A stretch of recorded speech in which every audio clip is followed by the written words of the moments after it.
রাজধানীর মহাখালীতে রোববার দুপুরে ওষুধ প্রশাসন অধিদপ্তরের দুটি আধুনিক ল্যাব পরিদর্শন করেন স্বাস্থ্যমন্ত্রী জাহিদ মালেক। পরিদর্শন শেষে সাংবাদিকদের জানান, এই ল্যাব দুটির মাধ্যমে ওষুধের গুণগত মান পরীক্ষার পাশাপাশি অন্যান্য টিকার সঙ্গে করোনার টিকাও পরীক্ষা করা সম্ভব হবে। আগামীতে এই ল্যাবরেটরিতে কোভিড ভ্যাকসিনও পরীক্ষা করা হবে। আগামী বছরের জানুয়ারির শেষ অথবা ফেব্রুয়ারির শুরুতে অক্সফোর্ডের এবং মে-জুন মাসে কোভ্যাক্সের টিকা হাতে পাওয়া যাবে উল্লেখ করে টিকা সংরক্ষণ ও ব্যবহারের জন্য সকল প্রস্তুতি সম্পন্ন করা হয়েছে বলেও জানান স্বাস্থ্যমন্ত্রী। যখন কোভিড ভ্যাকসিন 92টি দেশে দিবে ওনারা, বাংলাদেশও তার পপুলেশনের 20% জন্য পাবে, সেটাও আমরা জুনে আশা করতেছি। 18 বছরের নিচে যারা রয়েছেন তাদের সঙ্গে যারা গুরুতর অসুস্থ রয়েছেন এই মুহূর্তে তাদের টিকার প্রয়োজন না থাকায় দেশের প্রায় 5.5 কোটি মানুষের টিকার প্রয়োজন হবে না বলে জানান স্বাস্থ্যমন্ত্রী।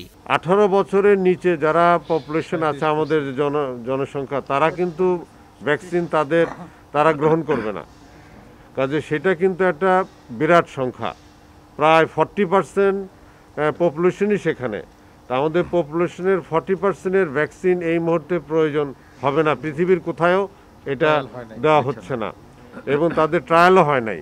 সেই জন্যে প্লাস 1 কোটি লোক বাইরে থাকে, এটাও আপনারা জানেন, এবং আমাদের প্রেগনেন্ট মারা প্রায় 35 লাখ থাকে এবং আরও কিছু অসুখ আছে যেখানে এই ভ্যাকসিন তাদেরকে সঙ্গে সঙ্গে দেওয়া যাবে না। তাতে আমাদের হিসাবে আছে যে প্রায় 5.5 কোটি লোক ভ্যাকসিনের এই মুহূর্তে তাদের আমাদের প্রয়োজন হবে না।